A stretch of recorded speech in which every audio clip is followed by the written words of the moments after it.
Good afternoon everyone. আজকে একটা ছোট্ট মিনি ব্লগ তোমাদের সঙ্গে শেয়ার করছি, যেটা আমি এখন পার্লার এসেছি। দুপুর এখন বাজে 1টা।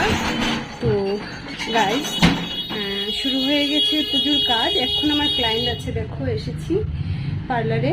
তো এসেই শাটারটা আমার হাজব্যান্ড উঠিয়ে দিচ্ছে। তো গাইস, দেখতে থাকো আমার ব্লগটা, দেখলে বুঝবে কেন আমি ব্লগটা বানিয়ে।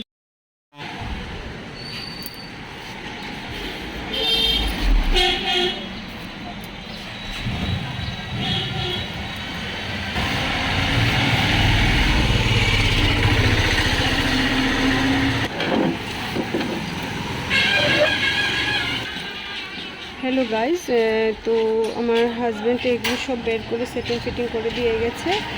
এখন আমার কাজ শুরু হবে আজকে পার্লারে। আমার ব্লগটা আজকে তোমাদের সঙ্গে শেয়ার করছি, দেখতে থাকো।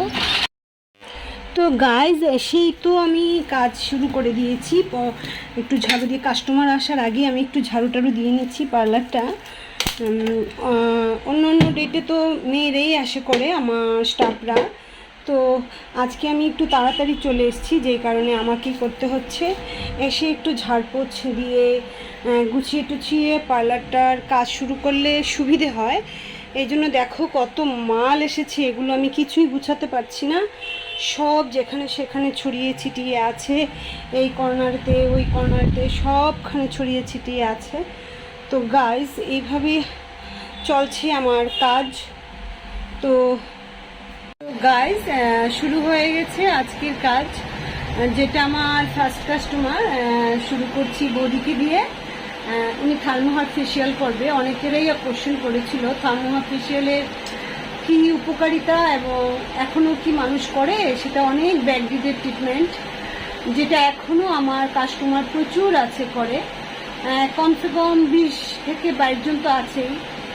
তারা প্রতি মাসেই থার্মোহার করে এবং করার পর ওদের খুব ভালো রেজাল্ট এবং ভালো আছে। ওরা সুযোগটা পেলে থার্মোহার করে যায়। তো দেখতে থাকো আমার আজকের কাজ, আজকের ব্লগটা। তো এই বৌদি আজকে ফার্স্ট কাস্টমার। এখন এসছেন, একটাই আসার কথা, এখন এসছেন উনি সেরে টেরে। কী করবে, রাস্তায় প্রচণ্ড রৌদ্র। আজকে ভাদ্র মাসের যে রৌদ্রটা আজকে মনে হয় সবচেয়ে বেশি। গরম আর রৌদ্রের মধ্যে অনেক ডিফারেন্স। গরম আলাদা ধরনের জিনিস আর রৌদ্র কিন্তু আলাদা ধরনের জিনিস, যেটা আজকে ভাদ্র মাসের যে রৌদ্রের তেজ সেটা দেখিয়ে দিচ্ছে এবং আমরা সবাই ভোগ করছি এই ভাদ্র মাসের রৌদ্রটা। তো আজকের ব্লগে আমার ভাদ্র মাসের রৌদ্রটাও আছে, তোমরা দেখতে থাকো। হ্যালো গাইজ, আজকের ব্লগটাতে দেখো আমি দেখাচ্ছি এটা থার্মোহার ফেসিয়াল, যেটা লাইটনিংয়ের কাজ করে এবং টাইটনিংয়ের কাজ করে, যেটা খুবই দরকার। একটু এজেস হলেই এটা করার দরকার, কারণ স্কিন তখন অনেকটাই লুজ হয়ে যায়।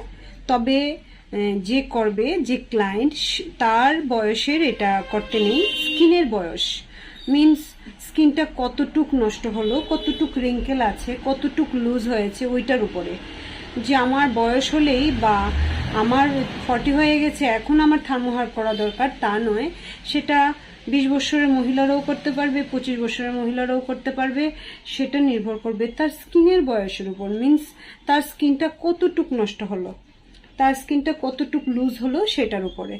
তো গাইজ, এটা এখানে চলছে থার্মোহার ফেসিয়াল, আর এখানে আমি একটা স্টেপ কাটছি।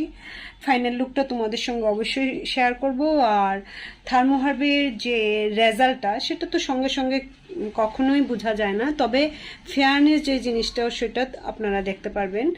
আর টাইটনিংয়ের যে ব্যাপারটা, মিনিমাম 12টা সিটিং তো দিতেই লাগে। তো 12টা সিটিং পরে মোটামুটি 15 দিন পর পর যদি করতে পারে সবচেয়ে ভালো, কিন্তু সেটা সবাই করতে পারে না, সময় দিতে পারে না। তো আমরা সাজেস্ট করি 21 থেকে 25 দিনের মধ্যে করতে, যেটা শুধু থার্মোহার ফেসিয়াল না, যে কোনো ফেসিয়াল স্কিনের, সেটা ক্লিন আপই হোক আর ফেসিয়াল হোক, ম্যাসাজ হোক, সেটা 21 থেকে 25 ডেজের মধ্যে করলে 100% রেজাল্ট দেয়, খুব ভালো রেজাল্ট দেয়। তো গাইজ, আজকের ব্লগটা আমার এই কাজের উপরেই চলছে। তো এখন তো যারা পার্লারে কাজ করছে আসছেন, তাদের তো খুব বেটারভাবে কাজ করে যাবেন। এখনও কোনো হুলস্থুল শুরু হয়নি, খুব ভালোভাবেই কাজ চলছে। শান্ত মাথায়, ক্লিন আছে পার্লার সবটাই। তো আর কয়েকটা দিন পরে তো খুব হুলস্থুল শুরু হয়ে যাবে, আমাকে আগে দিনই একটা শব্দ তো চলতেই থাকবে কানের পাশে। তো গাইজ, আজকের ব্লগটা আমার শুধু পার্লারে কাজের উপরই দিচ্ছি, তো তোমরা দেখতে থাকো আমি আজকে কি কি কাজ করি পার্লারে। সেটা এখন পর্যন্ত চলছে থ্রেডিং আর থার্মোহার ফেসিয়াল আর হেয়ার কাটিং, এরপরে আসছে আমার হেয়ার স্ট্রেটনিং। তো গাইজ, তোমাদের সঙ্গে অবশ্যই আমি থাকবো, তোমরাও আমার পাশে থাকো, ভিডিওটা দেখতে থাকো। তো গাইজ দেখো, আমি আজকে এইটা স্টেপ কাটলাম। তো এরকম হেয়ার কাট যদি, এরকম অ্যাডভান্স হেয়ার কাট যদি কেউ চাও, অবশ্যই আসো। আমার আজকের ব্লগটাতে এই হেয়ার কাটটাও আছে।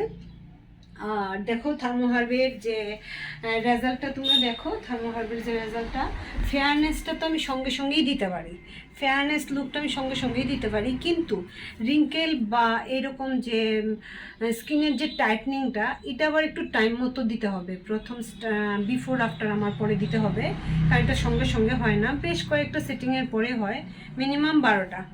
তো গাইজ, আজকের যে আমার ব্লগটা সেটা আমি শুধু পার্লারের কাজের উপরই করলাম। তো তোমাদের কেমন লাগলো বলবে অবশ্যই। হেয়ার কাটটা আসো, আর এটা হলো ট্রিটমেন্ট এই স্কিনের, তো আসতে পারো। পুজোর কাজ তো শুরু হয়ে গেছে, কিন্তু পুজোর ভিড়ে কিন্তু এরকম ফেসিয়ালের যে ট্রিটমেন্ট সেটা করা আমার পক্ষে মুশকিল হয়ে যায়। তাই এটা একটু সময় করে ফোন করে টাইম নিয়ে আসতে হবে, বুকিং করতে হবে, তারপর এটা আমি আলাদা টাইম দিয়ে করি। তো গাইস, দেখতে থাকো আমার আজকের ব্লগটা। হ্যালো বন্ধুরা, শুভ সন্ধ্যা সবাইকে। আজকে সারাদিনের ব্লগের মধ্যে একটা হেয়ার কাট দেখালাম, এখন আরেকটা হেয়ার কাট। যিনি থার্মোহার করেছিলেন উনি আরেকটা হেয়ার কাট করেছেন। দেখুন, এটা হলো স্ট্রেট হেয়ারের যে আমি করলাম সেটা, এটা স্ট্রেট হেয়ারের মধ্যে আমি স্টেপটা কেটেছি। আজকে ফার্স্ট সেটিং দিয়ে দিলাম, আস্তে আস্তে এই হেয়ারটা পুরোটাই কার্লের মধ্যে চলে আসবে। তো দেখতে থাকো আমার আজকের কাজ। তো এখানে বসে আছে স্মুথনিংয়ের জন্যও ক্রিম লাগিয়ে, তো দুই পার্টে হবে এই স্মুথনিংটা। আর এখানে হেয়ার কালার করানো হয়েছে ব্ল্যাক।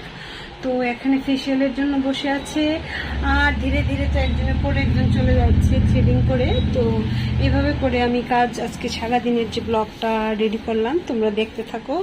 আমার ব্লগটা আজকে এখন পর্যন্তই শেষ করছি। আর আমার পার্লারে যে আমার স্টাফ, ও একদম পরিষ্কার টরিষ্কার করে শেষ করে ফেলছে, ও এখন চলে যাবে, আমি থাকবো আর আধা ঘন্টা। তো এখন পর্যন্তই শেষ করছি। সেই শুভ দুপুর থেকে শুরু করেছি, এখন হয়ে গেছে শুভরাত্রি। তো সবাইকে জানাই শুভরাত্রি। আমার আজকের ব্লগটা এখন পর্যন্তই শেষ। কার কাছে কেমন লাগলো অবশ্যই জানাবে। আর যারা পার্লারে কাজ করতে চাও, আসতে চাও, অবশ্যই আসতে পারো। Tata, good night.